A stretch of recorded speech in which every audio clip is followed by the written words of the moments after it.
Welcome back to We Move Through Stormy Weather, a Phish podcast where we compare and contrast songs and the evolution of their jamming styles throughout the band's career. My name is Ryan Storm, and today I'm joined by Joel Visentin. A Toronto-based keyboardist and composer, Joel is a proud Winnipeg export with a passion for the keyboards. As a busy working musician in Toronto, he has worked with a number of celebrated world-class musicians. In 2015, he co-founded the trio JV's Boogaloo Squad, who have since worked their way up through the national club circuit, recently headlining at major jazz festivals throughout Ontario and Québec, including Toronto's International Jazz Festival in 2018. Their 2019 album, Going to Market, has reached number 6 on the U.S. Campus Jazz Radio chart, as well as number 29 on JazzWeek's chart for U.S. commercial radio. Joel has also been the keyboardist for Toronto-based Phish tribute band The Lizards since its inception in 2013. Joel, you can say hi. Hey, how's it going, everybody? Thanks so much for being on today. I'm really excited to talk some Phish and keyboards, of course, with you. Yeah, me too. Yeah, why don't you talk a little bit about how you got into Phish and your first show and all that stuff? Yeah, so, I will say that it's funny that I'm in a Phish tribute band in a lot of ways because while I do love Phish, I would say if you removed the fact that I'm in a Phish tribute band, like from my resume as a Phish fan, like I wouldn't really get a lot of respect in the community. Like I've seen 8 shows, which I have you beat as of 3 days ago. So yeah, which considering I've been listening to them since 2005 is really not a lot of shows. But it's because so the way it kind of worked for me is I was in high school. I lived in Winnipeg. My friends and I all loved classic rock, and we were looking for where does this culture and this kind of music still exist in our time, which is just inevitably going to lead you to the jam world, right? Inevitably. So we all got into Phish basically right when they broke up. Like it was like great timing. Yeah, it was like 2005, and we were like, oh, this band Phish is amazing, and then whatever. So the first time I saw Phish was in 2011, actually, but the first time I saw Trey was summer of 2006, and I saw Trey and Mike play with the Benevento Russo brothers at a jam band festival that no longer exists called 10,000 Lakes, which was in Minnesota. So we would drive down from Winnipeg and camp out and stuff that would have been my senior year of high school. So the one stat I have in the Lizards, cause we're always how many shows is Rich seen and Ben seen, those are guys in the Lizards. The one stat I have that's kind of cool is I'm the person who saw Trey the closest to him being arrested. Cause I saw him literally, I think it was 2 or 3 months before or something. Right. And then so for me, it was I was really into Phish in high school, and then I got really into jazz and moved to Toronto to go to jazz school, and Phish kind of went away for me for a while. I would say from, 2006 to 2009, 10, I wasn't really listening to them. I was a huge jazz nerd. I was practicing, 5-6 hours a day. I was just all in on music school and my craft as a jazz pianist and whatever. And then when Phish got back together in 2009, I bought Joy, and I was kind of oh yeah, listening to this band is just really fun. And then I went to see them for the first time in 2011 at Darien Lake. But even then, because I got into Phish in Winnipeg, I didn't really know anything about the culture of the band. Right. I didn't know which songs were more common or more rare. I didn't know I didn't know people who followed the set list of every show. Me and my friends liked this band and we listened to them, but it wasn't our interest in Phish wasn't any different than say our interest in other bands from that time, I don't know, Radiohead or the Red Hot Chili Right, Peppers of course, or whatever. And I actually listened to a lot of studio albums. Right, which that's a difference from a lot of Phish fans, obviously. Yeah. What was how did the Lizards get started? So the Lizards got started because Phish played in Toronto in 2013, and our guitarist Rich was there, and he had the idea to start a tribute band. And I believe what happened is he contacted Ben, our drummer, who was in right away, and then he actually put a message out on Facebook, like just a Facebook post saying, like, does anyone know a keyboard player who would want to be in this band? Like, need to like jamming, need to like classic rock, need to have mediocre vocal abilities, like, Right. whatever. And someone mentioned me because I guess like it was my friend Matt Giffen, who is a pianist that I went to school with, and I guess like he and I had talked about Phish once or something, and that was all it took. And like Rich texted me, and I was like, yeah, I'm super into it. Like Great. Yeah. Like I just love, because I'm like, my background is like pretty heavily in jazz. Like I just love improvising.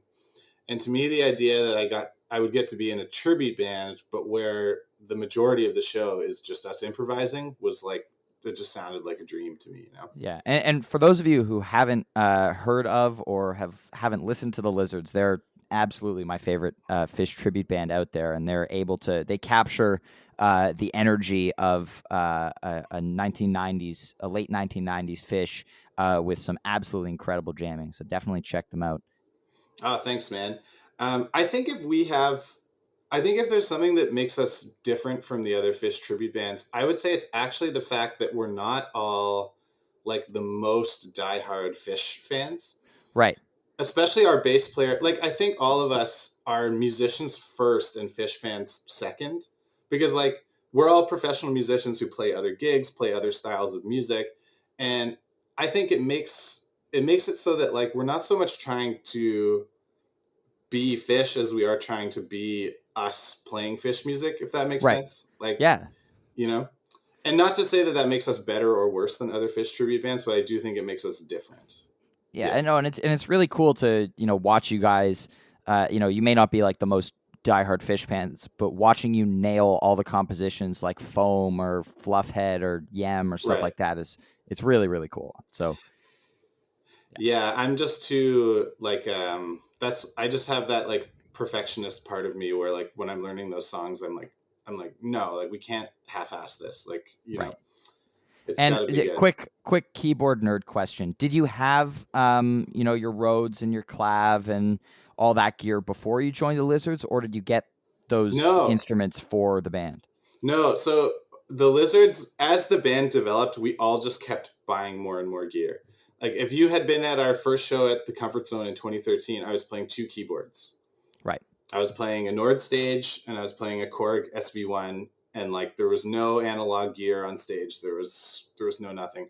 But very quickly, like Rich started buying all the pedals, Ben started buying all the drums, and we just we used to call it the Gear Wars. And like each time we played a show, it was so nerdy, but like each time we played a show, we would calculate who had purchased the most gear since the last show. And whoever had done that won the Gear Wars for that particular show. So like pretty quickly though, I bought the Rhodes, then I bought the organ keyboard, like the Nord C2D for you keyboard nerds out there who want to know. Probably just you and me. Probably. And then and then I bought the clav. I always had the Mofo synth, which was never really the right synth for the band. It was just like the synth that I had. And it worked. It worked to an extent, but now that I have the Prophet, it's like it's better. Which, even though I know Page doesn't play a Prophet, it's still just did. You know what? Summer 2011, he had a Prophet in the rig. Really? So, which one? Yeah. Do you have the Prophet 12 or? I believe so. Sorry, give me 1 second. I'll pull up my rig. Already? Well, I'll pull up my rig rundown and I'll look at what it is. I definitely wouldn't know. That's cool that you had one. It is Prophet 08. Oh, nice. Yeah, Prophet 8. So I have over here the Prophet Rev 2, which is it's like a slightly simpler version of the Prophet 8, but pretty similar in a lot of ways. They both have 8 oscillators. Well, that's awesome. Okay, enough keyboard nerding for now. Let's get into the song that you picked. Why don't you talk a little bit about why you picked Halley's Comet I know obviously Simple was your first choice, but that's already been claimed for an upcoming episode. Right. I mean, it wasn't so much about the tune as I was trying to find a jam that encapsulates sort of like what was great about 1.0 jamming. And I actually think what we've ended up with here is something that really illustrates some key differences between Definitely. let's say 1.0 jamming and 3.0 jamming, because like I mean I Or have 4.0, depending on how you look at yeah, depending on who you ask, it. right? But I think that like I was making these notes, and what I really felt like was so like I am definitely like someone who likes 1.0 Phish better than 3.0 Phish. Mm-hmm. Not that I don't love them both, and I think what I'm seeing here in these two jams really does illustrate it, because so I have some notes here. Like, for example, I feel like there's just more patience in the first jam. It takes longer to settle, but also like um, there's more like music going on in a subtle way. Interesting. Yeah. So like I really like, as an example, the key change that happens 10 minutes into the jam, Yes. because I missed it the Wait. first. We didn't even say what version this is. This is Hampton 97, 11/22/97, the Yeah, legendary Halleys. exactly. And so I kind of feel like in the 3.01, like they're all on their gear right away. There's cool sounds going on. There's cool synth stuff going on, but there's less going on kind of under the hood musically for me. So Mm-hmm. like they start out in F, and around the 10-minute mark, like Mike's been playing this sort of ostinato on bass that keeps landing on an F. I forget What's an exactly. ostinato for those of us who are not? Ostinato is just a fancy music term for a repeating pattern.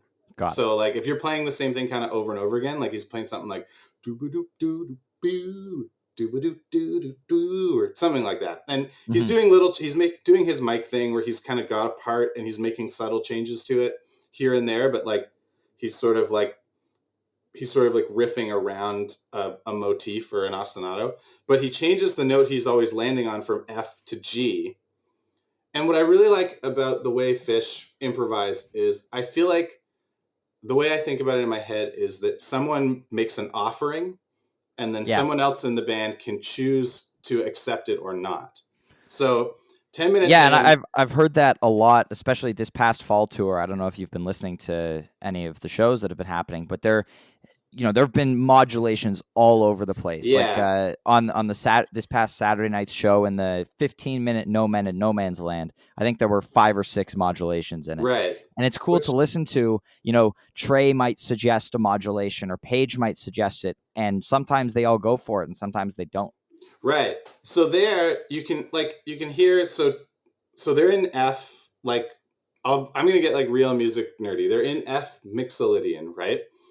And then Mike starts playing that G, which could just be a note in that key. And for a while they kind of just let Mike play that G, but then Trey plays at like a few seconds later, maybe 15 seconds later, Trey plays a B natural. Mm-hmm. And that B natural is Trey accepting The G. modulation. G. Yes. And from that point on, they like make this subtle shift where you kind of like, for me, the first time I was listening, I was like, oh, when did they get in this key? Right. But then later on, you can hear Paige suggesting a modulation to B flat when he gets on the piano at around like 12:35. Mm-hmm. And I wrote here in my notes, Mike says no. Mike just like stays in G. Yeah. And I think that in this whole jam, there's so much like subtle tension to the fact that like Phish are masters of embracing attention and staying in it. Whereas like I feel like a lot of musicians, even like very accomplished musicians, when it comes to improvising, they default to always saying yes.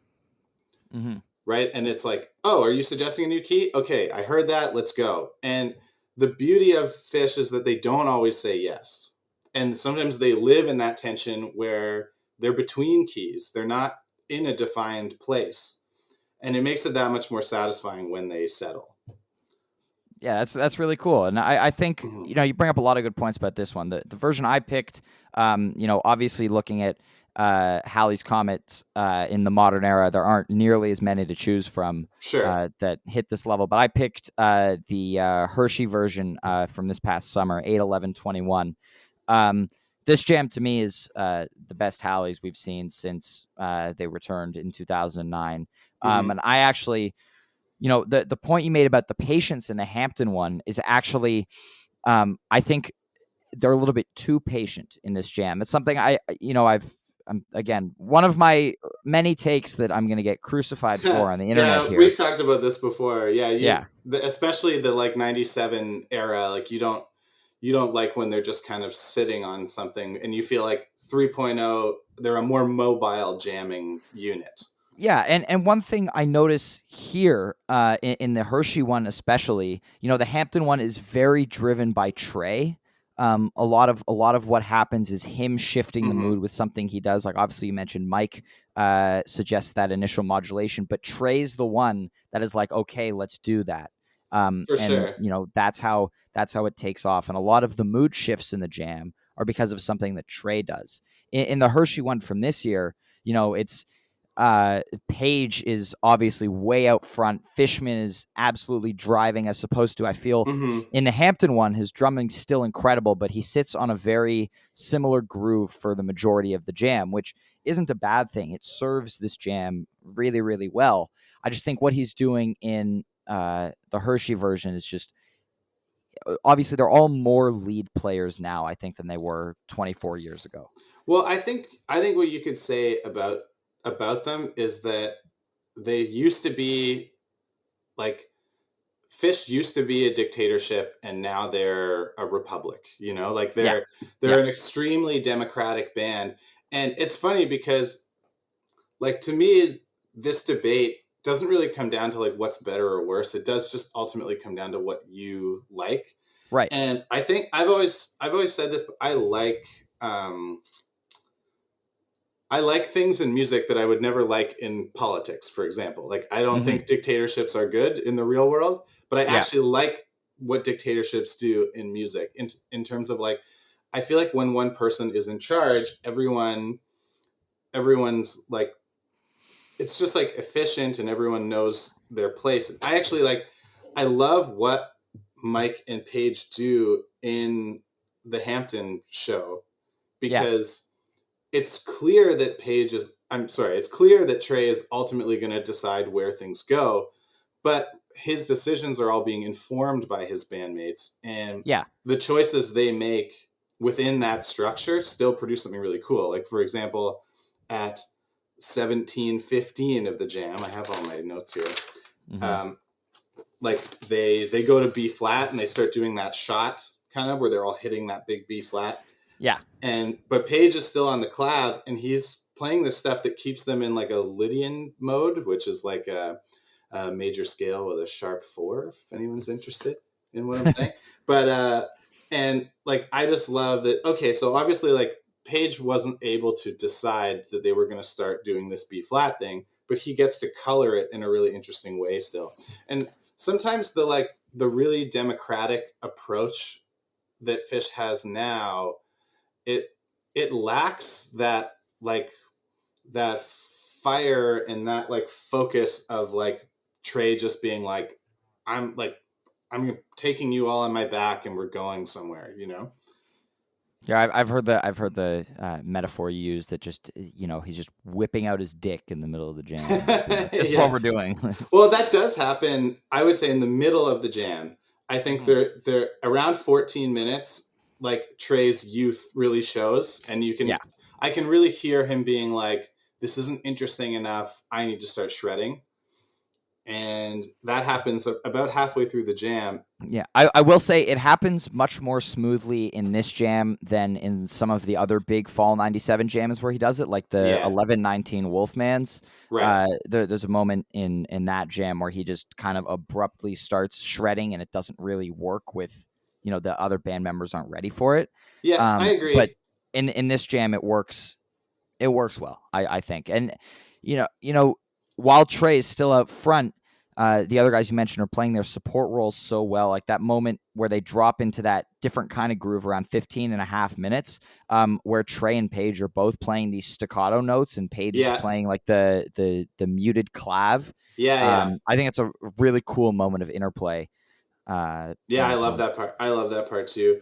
And I agree with you. There's always going to be like good and bad things about different approaches, right? And I think there's always going to be times in 1.0 where Trey kind of can spoil a moment by needing to like kick it into that gear as opposed to letting it happen. And then I do also think there's times in 3 or 4.0 where a jam really needed someone to take the reins.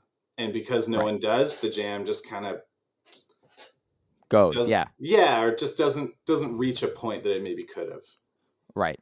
I did want a really cool moment of interplay in my version that I found, or a kind of, difference than like what Trey says goes and the other band members kind of asserting themselves. At around 7.5 or so, Trey uses his like synth really sharp envelope filter sound to bring the jam back down a bit. And then at around 7:40, Paige goes from whirly to piano and just brings the jam right back up. Which is something that you wouldn't have seen in '97.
I think Paige's work especially, as I've talked about, I don't remember if we mentioned it in the last episode, but this year, Mike, while he's still his insane bass playing self, has really kind of faded into the background a little bit because of how much the other 3 guys stepped up their game. And it's really interesting. I think Mike is, doing some really cool stuff in this jam, like his bass synth effects starting at around like right at the beginning at around 6 minutes at 15 to kind of, he's playing a more supportive role this year than he has in the last few years. I don't know if you've heard that as well. No, I would agree with that. And I think, he's really becoming just like the sort of Zen master in the band almost,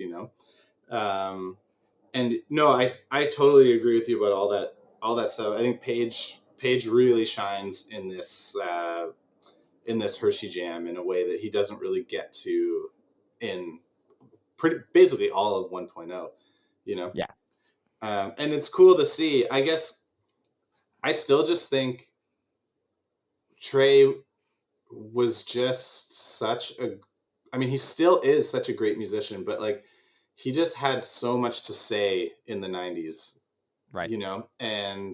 And I think, and I just love every minute of it, and he really built a band that complemented him. Whereas I think if Phish had tried to be the democratic thing that they are now in the 90s, I don't know if it would have worked. I don't think so either. I think Trey needed to go through the the more democratic approach as a result of his getting clean and everything, and the evolution that's happened in 3.0. That was necessary. I think the band of 25 years ago wasn't ready for that. And you hear it. I've been reading these write-ups of fall 1996 concerts that this guy's been doing on their 25th anniversaries, Mm-hmm. and talking about how Trey's percussion rack that he got at the end of 95 was there as a way for him to kind of step back and let the other band members lead. Right. And in fall 96, how, when Trey hits the percussion rack, Page isn't really at a point where he's ready to lead the jam. Mm-hmm. And so he kind of flounders going from keyboard to keyboard, trying to, come up with ideas. And in this Hershey version, you see Page 25 years later, right out front, leading it all. And I mean, the highlight of this jam to me is Page's whirly work. Yeah. Absolutely. Especially after like 10 minutes, like one of my notes is just Page whirly, yes, with lots of exclamation marks. Yeah. No, he didn't come into his own, not even like in his ability on the piano, but more just in his confidence. Yeah. I think. Which is like, I mean, it's not something that's as easy to develop as, technical ability that you can just develop through practicing, and I'm sure like kind of always being under the thumb of Trey was like something that was like difficult to manage for him. And, probably the hiatus was important for Page's development too, in a lot of ways, I agree. And I think one thing that I think is missing from, the Hershey Halleys that is a big part of this year's sound is his synth work. You don't really see a lot of that here, but there is some amazing synth work for him in the Hampton Halleys. Mm-hmm. Very textural. That's for those of you who are wondering, it's the Yamaha CS60. I love his synth work in Halley's, and I mean in the Hampton one, and I'm glad I picked it, because that was also kind of why I picked that simple, was that I think a lot of people think of Page as like 3.0 work, as he's the synth master then. And what I actually really like about Page on the synths in 1.0 is that his synth work is like less worked out. Like I can kind of, I feel like when you hear him get on the synth in the 90s, you're hearing him kind of testing the waters and sort of like trying stuff.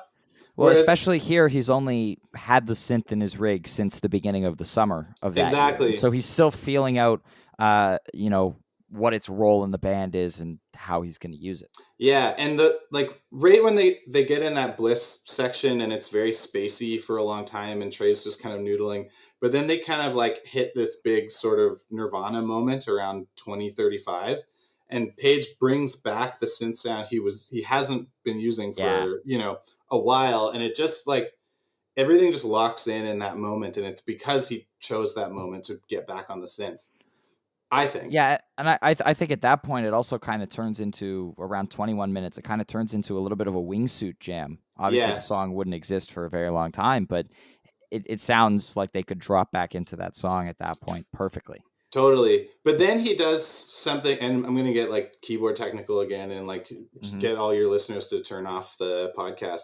But both in that simple jam and in this one, he starts messing around with the LFO on the synth, which I don't really. What is the LFO? So an LFO stands for low frequency oscillator, but essentially what it means is you can have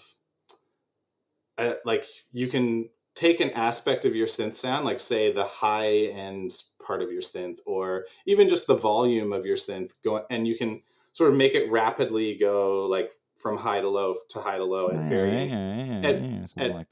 varying speeds. So you hear him, he's got his LFO set to the cutoff pitch or frequency knob, and it's when the synth, instead of just like a solid tone of like nah, it's going like kind of. Yeah, and people will be familiar with that because, I mean, he does that a lot on the CS60. It's very prevalent in 1.0 and early 3.0 as well. Yeah, exactly. And I mean, for me, I just love that sound. It's just a personal taste thing. But like in terms of his synth work in general, like I think a strength of his 3.0 synth playing is that he really knows those instruments now, and he's got his sounds that he likes to use. And I guess there's just a part of me that likes that sort of. I liked when he was exploring more, I guess. Mm-hmm. Whereas now it's like he's really got a command of the instrument, and he knows what he wants to do, and he does it. Yeah, I mean, I think it's cool now because, three of them have synth tones in their arsenal. And so, sometimes you got to pick out who's playing what. It's a really synthy band now. Very. I think it's really cool though, because it shows their evolution. Like if they stopped trying to innovate with their rigs, 10 years ago, totally. They don't have as many directions to go and develop, and it's really cool to see the band still so hungry to develop more and keep going and find new places 38 years into their career. They just kind of refuse to be a legacy act, and I think I just have the utmost respect for that. Because it's totally something they could do at any point.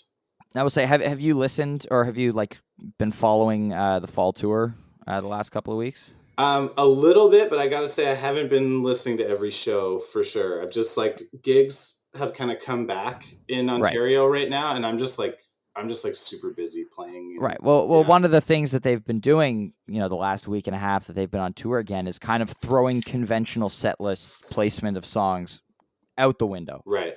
We've had last week, one of the first show of the tour had a Hood as the second song of the show. Right. Sunday night in LA, we got a Type 2 Yem as the second song in the show. That's 95 vibes or something 25-minute Down with Disease opener. Mid first set Slave. It's just anything can happen at any time, and it's just it's really, really cool because this far in, they're not just going and playing the hits from Hoist. Totally. And just giving you your Chalk Dust set 2 closer, or I'm sorry, not Chalk Dust, Slave to the Traffic Light, or whatever it is. Yeah. No, and that's essential. That's why people keep following this band around. Is when they're at their best when they're cultivating that feeling of anything could happen tonight. Yeah. And not okay, here comes set 1 character 0 closer. Which, I mean, they still do that sometimes. Yeah. But as long as they don't do it all the time, it's fine.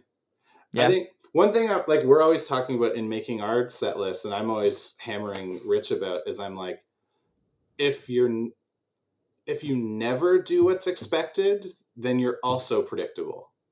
Right. You know what I mean? It's sometimes you got to give that character 0 closer. Yeah, you have to, because you have to,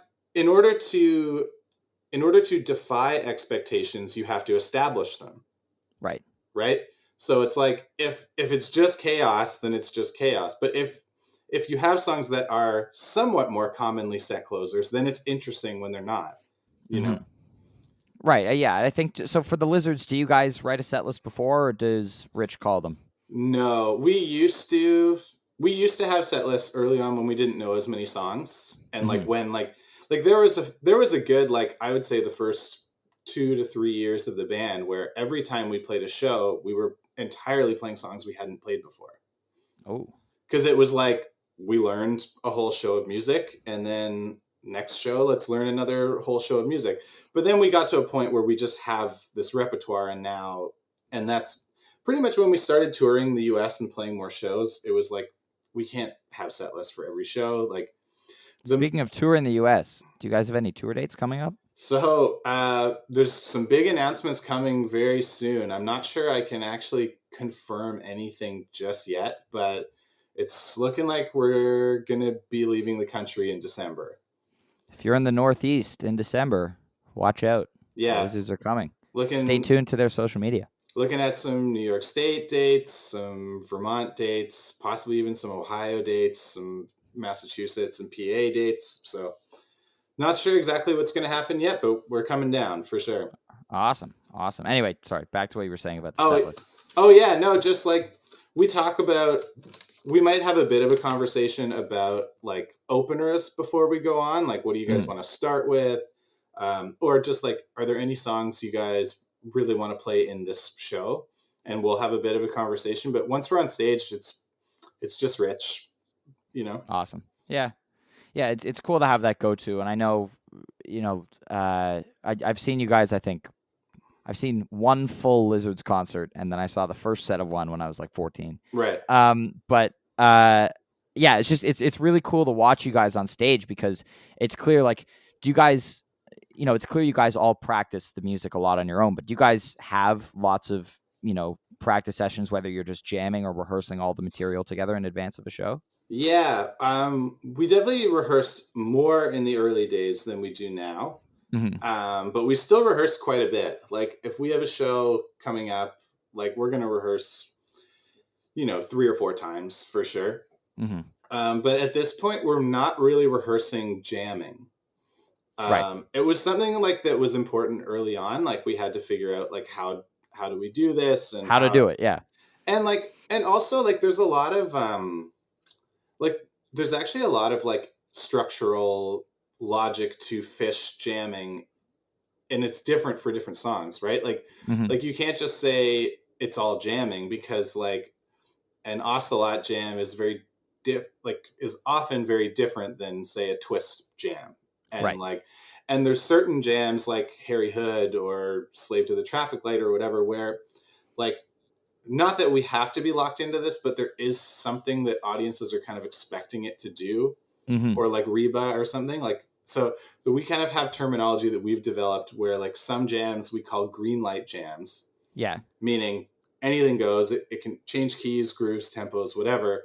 And then there's jams that aren't like green light jams. They're like they have an objective that we're trying to achieve. Right. Like Hood, Slave, Reba, stuff like that. Exactly. I like that, you've created this distinction for the band. That's a cool thing, because also I, like a lot of people, believe that those songs are best when they're just extended type 1 jams. Yeah. And taking them out, type 2 isn't necessarily, the best thing for those, what we're looking for. No, type 1 jamming, like I think really has its place. And if anything, it's like it's funny because you have this podcast that's sort of about comparing like 90s 2000s Phish to modern day Phish. Yeah. And it's fun, like if there's an issue I have with modern day Phish, type 2 jamming is at the very bottom. Like, and it's more that I like the things that I miss about 90s Phish are more like the type 1 jamming that you don't really get in the same way anymore. Right. Like I would say, I often think about it as like when people are comparing two things and saying one is better than the other, I feel like we're usually comparing the best that those things can be. Yes. And saying, well, the best that this thing can be is up here, and the best that this thing can be is down here. But there's a really important thing, and I think about this with my own playing, and when I used to be like, when I'm always like working and practicing and stuff, it's like you can be working on how good your best is, but you can also be working on how good your worst is. Mm-hmm. And I think the way I feel about Phish now is I think their best is still just as good as it's ever been. Like when they're at their best, it's as good as any show from any year. But I feel like Phish used to be so good even on a bad night. Mm-hmm. And I don't feel that way about them anymore. Right. I feel like when they have a night where they're not really jamming, it's not really a great night. Right. I will agree that type 1 jams definitely peaked sometime in the mid 90s. I think that, them at the height of their just chops in terms of anything like that, may not be the greatest improvisationally. And I do think they definitely lost a lot of the type 1 fire, sometime between 2013 to 2019 or so. Yeah. I agree with a lot of the jams were not as strong. I think it's directly tied as well to, even though the band has become more democratic, it's still Trey's band. And at the end of the day, if Trey's having a bad night, it's not going to be a very good show. But like if Mike's having a bad night, it's not going to affect it as much. Yeah. Because at the end of the day, Trey is out front, and in a song like Run Like an Antelope, or something like that, Trey is the one that's really driving that type 1 jam. And I think, him sitting alone with his guitar for a year and a half really helped with type 1, playing like the composed sections in the jams from this year. It's the best we've seen him since he did all the practicing for Fare Thee Well in 2015. Right. Yeah, it's nice to see. And I'm hoping this isn't a one-off, and I'm hoping he, sees how much better it is when he's really practiced, and this Yeah. continues next year. It'll always ebb and flow, right? And I Right. mean, I think it's just the nature of it. He's gonna have times in his life where he's more interested in other things, Yeah. And it is what it is. I still love Phish, Yeah, and I will say, I've never seen them having more fun on stage than the past couple of years. Yeah. And they've said it themselves. Like, Trey said last week at a show, like 2021 has been their favorite year.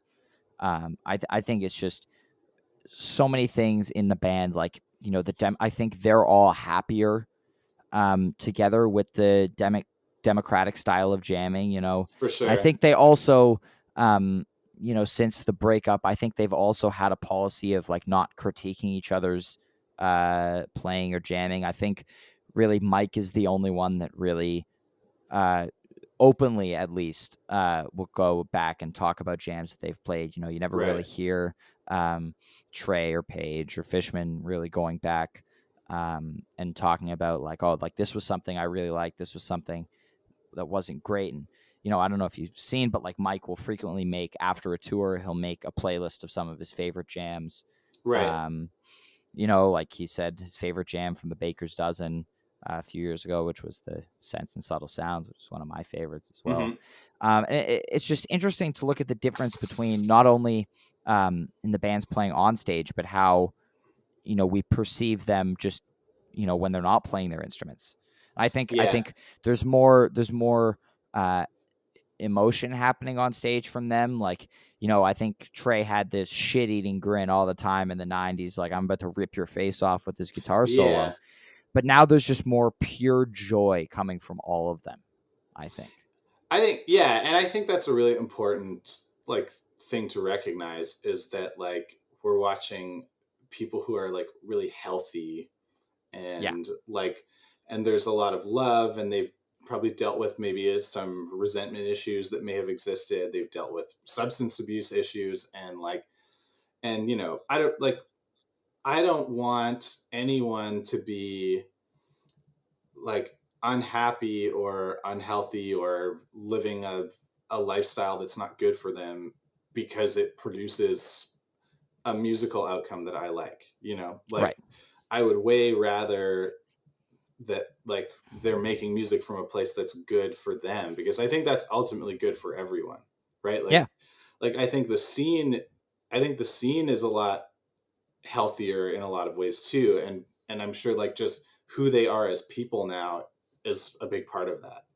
Yeah. You know? Yeah, I think, musically as well, going back to the musical side of things, the way they kind of, they did flounder a little bit the first bunch of years of 3.0, and you're kind of struggling with, setlist construction, and I think Mm-hmm. Trey being more hesitant to dive back into really deep and long jams. Right. And sometime around, 2013, they kind of rediscovered that place, and didn't really start hitting it consistently again until 2015 to 2017 ish.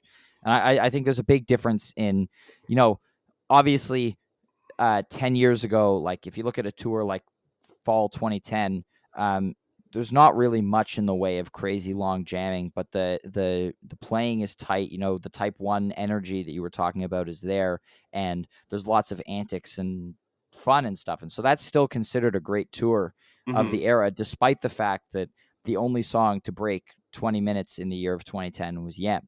Right. And yeah, they just weren't, and it just totally makes sense, and it's really inspiring to see how Phish just never forces it. Right. Like even though they know that's what the fans want, and they know that's what the expectations are, like they just don't force it if it's not supposed to be happening. And yeah, and even when they do force it for a gimmick like Jam Night at the Baker's Dozen, right. It's not because they're doing it for the fans. They're doing it because they want to like troll the fans, pretty much. Yeah. Like doing something like jamming out Sample in a Jar on Jam Night. Like if you watch the video of it, Trey is just like just again that shit-eating grin, just Yeah. like as He's the like crowd goes wild for it. Yeah, he's like there's definitely like a prankster in him, like a little kid who just in loves, all of them. you know. Yeah. And yeah, I totally agree. And like I'm like the way they came back to things in 2009, like this is totally just me speculating, but I Hmm. know a little bit about like the process some people go through for sobriety, and like a big part of it is like one of the 10 steps I know or whatever is like accepting a higher power, like Hmm. accepting that you don't have power over this thing. And I would imagine that's going to change your musical approach, Yeah. because if you've been the like uber confident, like King Arthur of your band, for all these years, and you've had to go through this process where you've had to accept that like you have a problem, you can't deal with it on your own, like that's going to affect your approach and confidence on stage, you know. And I don't know, I think in a lot of ways that we're all better for it. Yeah, I agree. I definitely agree. It's cool to think about all this stuff, and yeah, I just it's we can speculate all day, but at the end of the day, it's just we got to be so happy that this incredible band is still playing at this level 38 years in, and it's just I think it's funny now how unreasonably high all of our expectations are going into every show just because Totally. of how well they've been playing. Like even the Sacramento tour opener, which people are saying like had some flow issues, a little bit of uh disconnect for the first show. Throw Hmm. that in a tour from like 2011, best show of the year easily. Yeah. So it's they're playing at such a high level now, and seeing finally, like, I've been saying that 3.0 is the best era of Phish since like 2013, and I like to say I've only been right since 2018.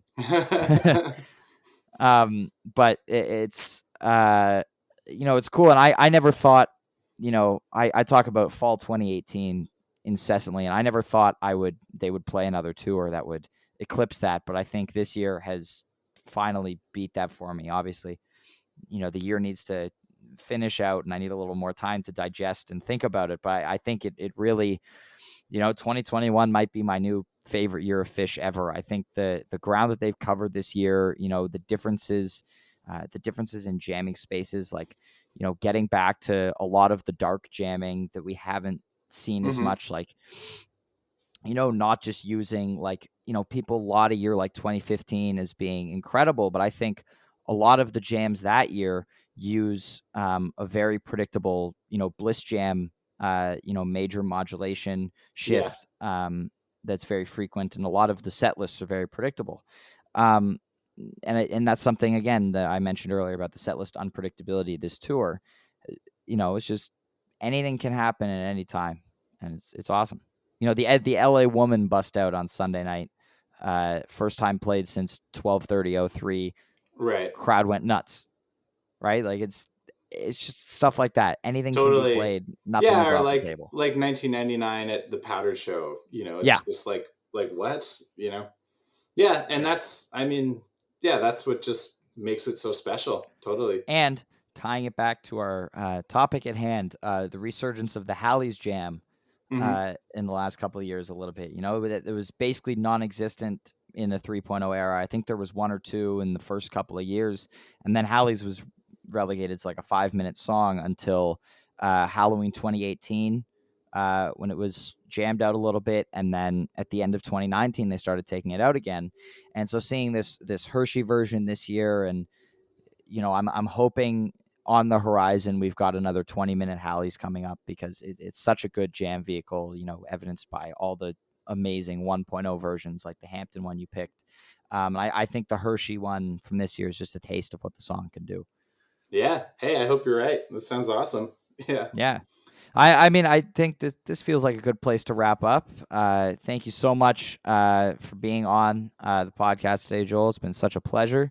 Yeah, man. Uh, It's been great to nerd out. It's been fun. Yeah, absolutely. And looking forward to seeing you soon. Hopefully, seeing the lizards again soon as well. Yeah, we're working on a Toronto show now too, and actually, I should plug that we're going to be releasing an album. Ooh, Yeah. So do tell. So last March, it was like the height of COVID. We were like in our sort of third wave time here in Toronto, and our drummer Ben was able to get us some free studio time, and I was just like, why don't we just go into a studio for 2 days and just jam, like not even play Phish music, like just do improvised kind of psychedelic rock stuff. So because I more than anything, I just needed a project so that I wouldn't go crazy, because I wasn't gigging. We were in lockdown more or less. And so I had like 8 hours of jams, and I just like slowly edited it and like edited the parts I liked and put them together, and I mixed it myself. And we're just putting out a record of just jams. Amazing. When is that coming out? Probably around the same time we're going to hit the road. So look to like early December, like maybe even like December 1st. This is going to be the album tour where you just play just jam sets in support of the album. I think people rightly so are expecting us to play Phish music, and we will deliver. It's more just like it's something that, you know, some of our fans might be interested in. And so we're going to have a CD at shows, and we're going to be like, hey, if you like the way we jam, here's The Lizards, Just Jams, Volume 1, you know. Awesome. Yeah. Can't wait to listen. Thank you so much again for being on today, Joel. And thank you all so much for listening. Hope you have a fantastic day. I will see you next time.